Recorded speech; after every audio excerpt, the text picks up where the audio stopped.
Se llaman los dos, Darío, así que bienvenido. Gracias. Uno que sabe y otro Sí. que van a hacer lo que pueden. Darío,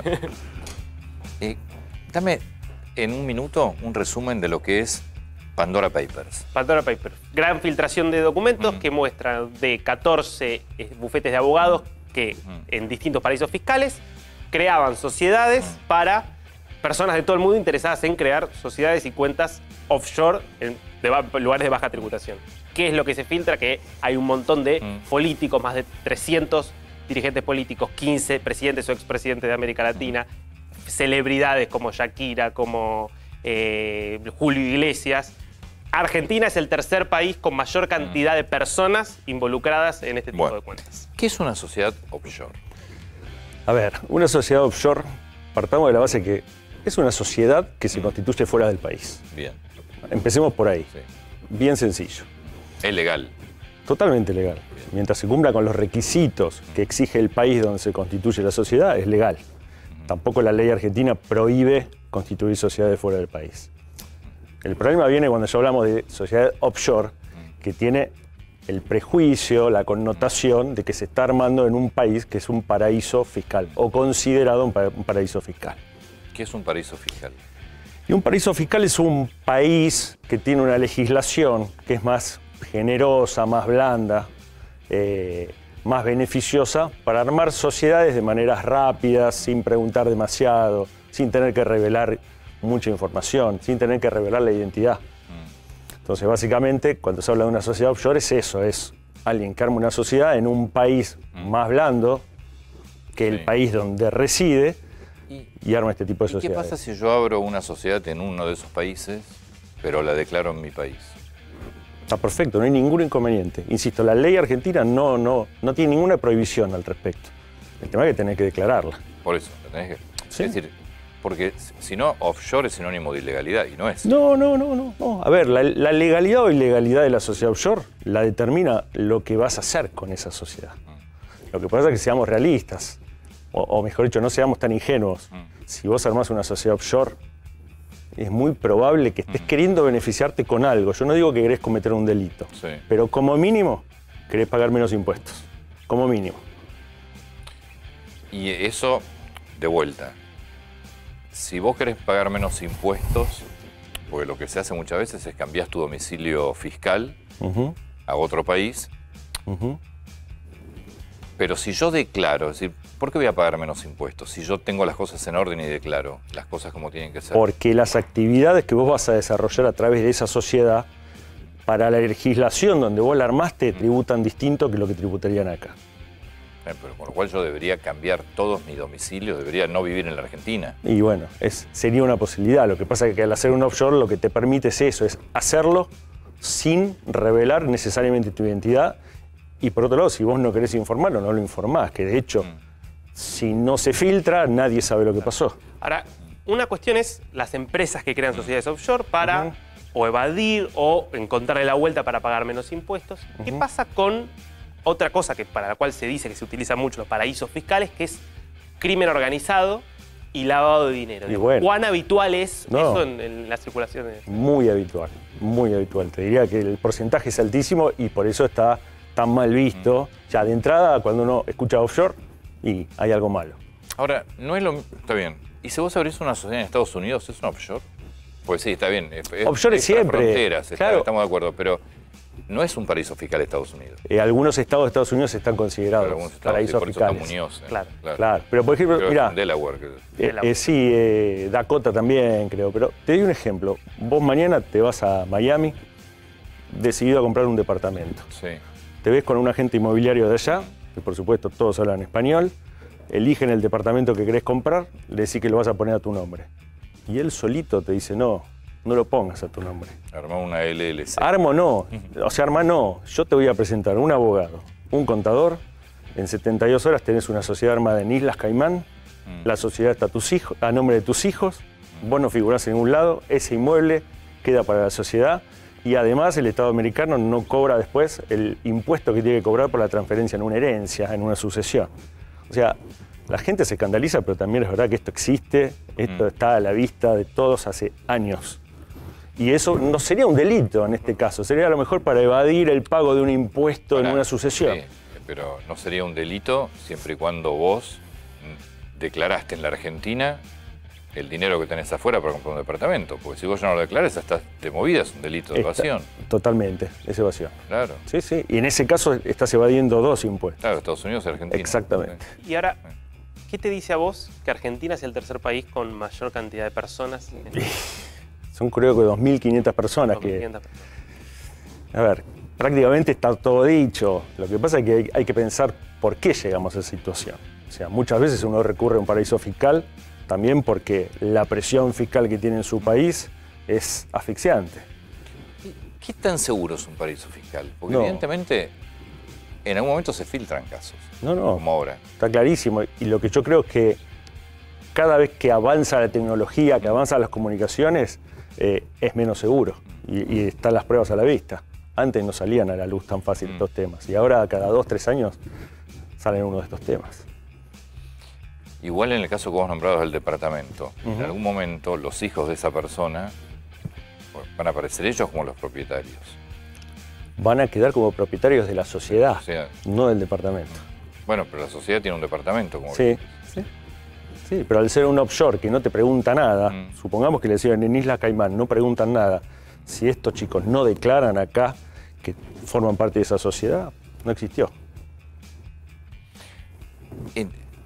Hay muchos países o muchos paraísos fiscales que en los últimos años dejaron de serlo, que empezaron a dar más información. Yo no sé si Andorra está en eso, pero era, Sí, era uno de los paraísos. Porque aparte de hecho, depende del criterio que utilices. claro. Algunos consideran que, por Sí. ejemplo, Andorra es, otros no. Sí. Con eso pasa mucho. Lo que pasa es que algunos países se comprometieron a dar más información, pero después en los hechos está ocurriendo que no la están dando. Ahora, está claro que cuando vos abrís una sociedad offshore, por algo la abrís. Exactamente.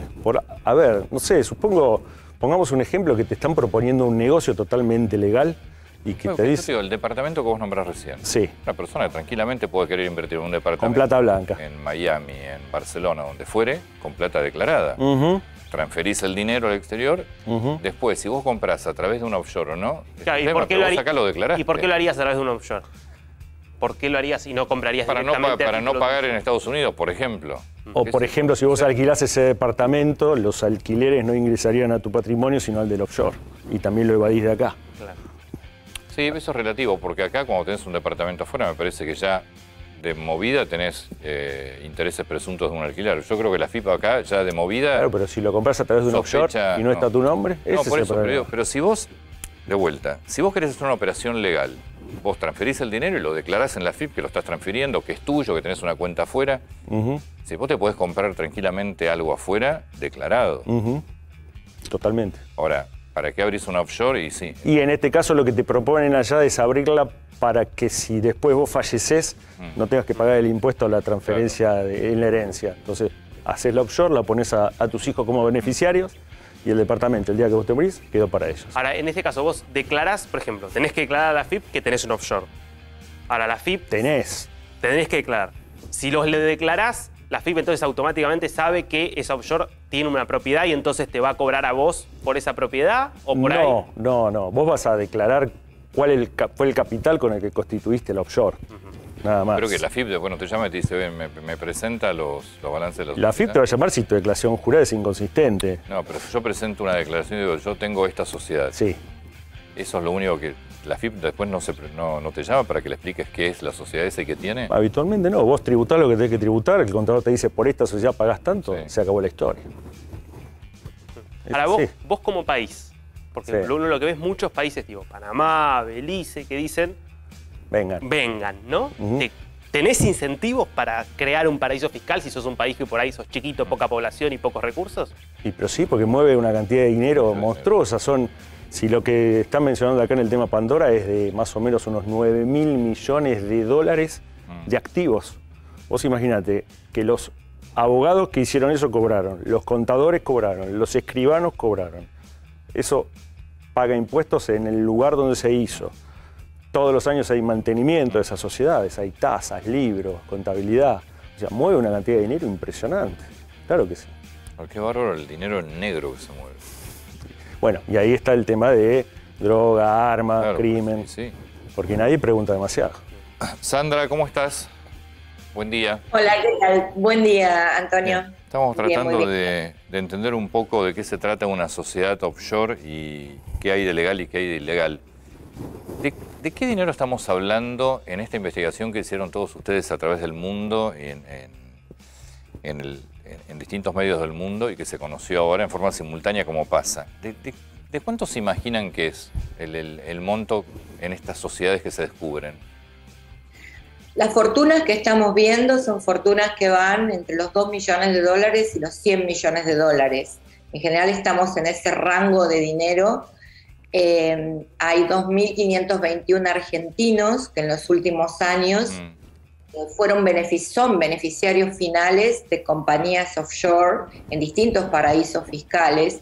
La mayoría de estas no fueron declaradas ante la FIP, es decir, nosotros nos concentramos en las personas que son públicas, en las personas que tienen algún grado de exposición pública, pero hay una gran cantidad de personas, la mayoría de hecho, que son personas desconocidas. Entonces uno ve movimientos de dinero de 70 millones de dólares, ahora, 50 millones de dólares. Recién hablábamos, Sandra, con Darío también sobre, pues, acá entre las que surgieron de Argentina está Sigman, un laboratorio que está en todo el acuerdo entre Argentina y México para producir AstraZeneca. Está Richmond, que tiene que ver con Sputnik. Ambos creo que dijeron que está todo declarado. La pregunta que te hacíamos, Darío, y te la extiendo a vos, Sandra, ¿para qué alguien va a abrir una sociedad en un paraíso fiscal si está todo declarado? Bueno, es una muy buena pregunta. Recién estaba escuchando la entrevista que hacías con el abogado. Y mira, el cepo en los últimos años no ayudó para nada. Yo lo que veo en la serie temporal, digamos, yo soy analista de datos, lo que veo cuando veo la serie temporal es que hay un incremento en la apertura de cuentas del año 2012, de hecho es el caso de Daniel Muñoz, ¿no? Digamos que comienza a operar en el mundo offshore en el año 2012 y trata después de desprenderse de todo su emporio inmobiliario, que eran como 15 departamentos en la Florida y 2 departamentos. Perdóname, recordemos que estamos hablando del ex secretario de Néstor Kirchner que murió. Ex secretario, ¿no? de Néstor Kirchner, exactamente. Y uno ve que en ese rango temporal, mientras duró el cepo en aquellos años, desde el 2012 en adelante hasta el 2015, y después hay en el último año también un recrudecimiento. Es decir, el cepo no ayuda para nada y hace que la gente se vaya al exterior, ¿no? Porque no tiene libertad para moverse con el dólar. Seguro. Que es el negocio inmobiliario. Mucha gente, cuando vos le preguntás, y decís, ¿por qué haces esto? Y te responden, bueno, en realidad pongo el departamento a nombre de una compañía para evitarle el impuesto a la herencia a mis hijos. Estamos hablando de gente que tiene muchos millones de dólares y trata de evitar un impuesto. Eso sería, por ejemplo, en el caso de comprar en Estados Unidos un departamento, lo armás una sociedad en un paraíso fiscal para que después no pagues el impuesto a la herencia. Claro, lo gracioso es que no es que se te tiene que ocurrir a vos, insisto. De cualquier agente inmobiliario en Estados Unidos ya te trae el negocio armado. Te cobra un pucho aparte, Sandra. No, pero todos conocemos casos que son de dominio público. Te nombro el caso de Susana Jiménez. Ella compró un departamento, un condominio en Miami y siempre lo tuvo declarado. Nunca lo tuvo a nombre de su hija ni a nombre de sociedades offshore, siempre lo tuvo a nombre de ella. Lo mismo sus propiedades en Uruguay. Es decir, hay un montón de gente que compra afuera, compra legalmente, pone las cosas a su nombre y no usa este sistema de mamushkas porque no es una sola compañía. Son 2, 3. Cuando empezás a abrir el paquete, y por eso se llama Pandora Papers, es una caja que no termina más, extremadamente compleja. Sandra, ¿cómo ves el vínculo entre sociedades offshore y política en Argentina? Digo, ¿cuán difundido está esto? Bueno, en realidad, cuantitativamente hablando, los empresarios usan más el sistema offshore que los políticos. Tiene que ver con el nivel de riqueza y con la cantidad. Hay más empresarios ricos en la Argentina políticos. Y en muchos casos esos políticos son funcionarios han estado ligados al poder político. En el caso de Macri y el caso de otros, como puede ser la familia de Caputo en su momento con los Paradise Papers. Son personas que han ocupado cargos públicos, pero que bueno, que vienen de familias que son empresarias. Claro, acá la clave básicamente es, no pasa por abrir una sociedad en el exterior, es, en todo caso, ¿dónde la abriste? ¿Qué parte del exterior? Porque, claro, de vuelta, lo que vos nombrabas de Susana Jiménez, como mucha gente tiene declarada la propiedad que compró afuera, el tema es que si vos lo querés declarar, ¿para qué abrís en un paraíso fiscal? Evidentemente... algo turbio vas a hacer. Y después, ¿qué son sociedades de un nivel, dos niveles? Es decir, hay, cuando empezás a meter primeros accionistas que a su vez son de segundo, porque llega un momento que no las puedes rastrear a las sociedades. Sí, no, bueno, esa es la idea, es armar varias sociedades. La mamushka, esta es la que hablaba Sandra. Incluso claro, los mismos servicios que te prestan son de directorios enteros que ponen a las claro, empresas. Bueno, recordemos el escándalo de Panamá, Sandra. Y ahí aparecía, cuando salta lo del, en su momento la pareja de Eliana Calabró, eran directorios de directorios, por eso al primer nivel, segundo nivel, no llegabas nunca a saber de quién era la sociedad. Porque además las acciones de esas sociedades suelen ser al portador. Entonces, vos la tenés guardadita. En el mundo de las celebridades vamos a tener sorpresas. Hoy a la tarde se libera una información sobre celebridades internacionales insospechadas, nombres que jamás se nos hubieran ocurrido encontrarlos en el mundo offshore haciendo este tipo de negocios, pero también habrá celebridades impensadas en Argentina. No podemos decir los nombres todavía porque las historias no están cerradas. ¿Cómo surge la información? Porque, bueno, son filtraciones. ¿Sí? Son filtraciones. El equipo argentino, yo trabajo en este equipo desde Panama Papers. Es siempre el mismo equipo, somos por Infobae, por La Nación, y antes estuvo Perfil, ahora está el diario AR. Es un grupo que trabaja coordinadamente. En esta investigación éramos 617 periodistas en total y que nos manejamos con lo que hace el Consorcio Internacional de Periodistas, recibe la filtración, en una primera etapa procesa todo el material, ve si hay materiales que son de interés público. Cuando detecta nombres para comenzar, se empiezan buscando presidentes, expresidentes, funcionarios, ministros, legisladores. Cuando empieza a ver que hay personas de interés público, lo que se hace en este caso y en otros casos también, se hizo así, se diseña una plataforma con estrictas medidas de seguridad que tenemos para todos. Los correos están encriptados, los documentos no se pueden descargar, es decir, todo es en la pantalla, digamos. Si hoy a mí alguien me robara mi computadora, no va a encontrar nada de Panama Papers, porque todo está en la nube, todo es online.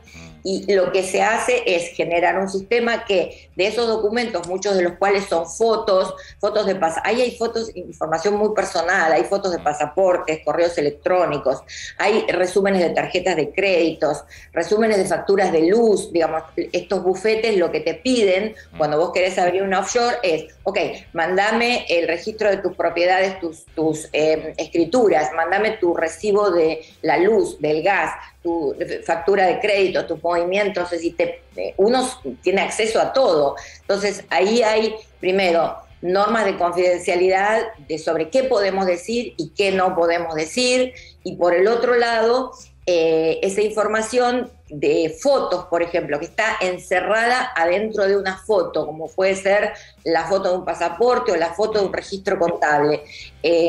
Hay extracción de datos a través de mecanismos de inteligencia artificial y de scrapping de datos, lo que se conoce como extracción de datos. Ellos extraen esa información para que nosotros podamos leerla, y de esa manera podemos hurgar dentro de esa caja que tiene un volumen de información enorme. Claro, lo que nosotros comentamos más temprano, cuando hablábamos de este tema, acá tenés un mensaje que es, en algún momento, o sea, no te podés sentir seguro. Uno de los propósitos se está perdiendo, digamos, de la sociedad offshore, porque justamente el secreto es cada vez más difícil de mantener. Porque ¿quién se puede imaginar primero lo que fue la filtración del estudio de abogados de Panamá? Pero ahora no es un estudio de abogados. Son 14 estudios. Son 14. Y la sensación es bueno, que hay que ver la CIP que hace con esto, porque fíjate que en España, ayer, cuando surge el tema de Panama Papers, Hacienda sale de manera inmediata y dice, bien, a ver, hay que ver qué es lo que hay. O sea, queremos tener acceso a la información. Hacienda está pidiendo Claro, que es cierto eso. ¿Qué pasa si...? A nosotros nadie nos pidió nada. A nosotros nadie nos pidió nada. Es decir, no vino la FIP a decir, ok, ¿qué encontraron? ¿Dónde están los 2.521 argentinos? Nadie nos preguntó absolutamente nada. Es decir, también hay algo institucionalmente que no está funcionando. Claro, pues primero debería ser la FIP, es decir, che, a ver, estar consorcio desesperada de periodistas. por ir a la claro, casa. Y si no, tendría que aparecer un fiscal y decir, bueno, necesito las 2.500 empresas de quién son. Claro, eso es fundamental. totalmente. Claro, nosotros no podemos hacerlas públicas porque no son personas que están expuestas públicamente. Pero bueno, la FIP debería conocer los nombres de estas personas. Y ahora, de los Panama Papers, por ejemplo, que fue en 2016, ¿hubo alguna consecuencia, digamos, en términos de AFIP terminó moviéndose de la justicia o es poco lo que terminó pasando, por lo menos en términos de condenas? Bueno, según lo que ocurrió, porque eso ocurrió en 2016 durante el gobierno de Macri, el blanqueo de capitales de alguna manera lo que se impulsó ahí es para tratar de evitar este tipo de cosas, pero no alcanzó, digamos, las leyes hoy todavía protegen al que evade, protegen al que esconde, protegen al secretismo. No tenemos leyes a la altura de las circunstancias, pero no es un fenómeno que pasa en Argentina. Fíjate que el Consorcio Internacional de Periodistas de Investigación ayer está denunciando que Estados Unidos funciona como un paraíso fiscal. Ya no es solamente Dakota del Sur, Delaware o Florida. Prácticamente todo el país está funcionando como un paraíso fiscal. Y se están requiriendo leyes para evitarlo esto, porque es importante que la gente lo sepa por los daños al fisco que esto ocasiona, ¿no? Y bueno, esperemos que haya, yo personalmente, mira, yo ya tengo 40 años en ejercicio del periodismo y tengo pocas esperanzas en ver un mundo un poco más equitativo en esto, pero bueno, ojalá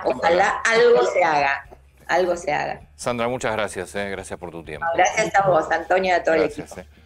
Sí, te hago una última pregunta, Darío. Vos comentabas hace un rato que hay paraísos, hay mejores entre comillas, hay paraísos, más paraísos y menos paraísos. Claro que sí. ¿Cuál es el país o el lugar por excelencia infranqueable? Bueno, ahora con esto... No, a ver, infranqueables no hay, pero si vos te fijás en esta investigación, las Islas Británicas Vírgenes están a la cabeza y siempre se supo de Seychelles, Mauritius, Panamá, sin ir más lejos. En una época Uruguay, que era acá tomarse un barco, era, pero súper común. Uruguay tomó algunas medidas, ¿no? Tomó medidas, por supuesto, pero además, ¿qué pasa? Uruguay se usaba porque te tomabas un barco y en media hora estabas. Hoy se hace todo por WhatsApp, por mail. El tema es ese, se simplificó todo, pero también se filtra. Sí, a mí me sorprende la filtración. Pero es inevitable, es inevitable. Sí, es inevitable. Todo se hace en línea, entonces eso genera la posibilidad. Sí. Pero además viste la cantidad de datos, no es solamente la sociedad. De resúmenes de tarjeta. Creo que eran 14 millones de documentos. Sí, no sé cuántos terabytes, digamos, de información. Sí. Darío, muchas gracias. A ustedes. Gracias.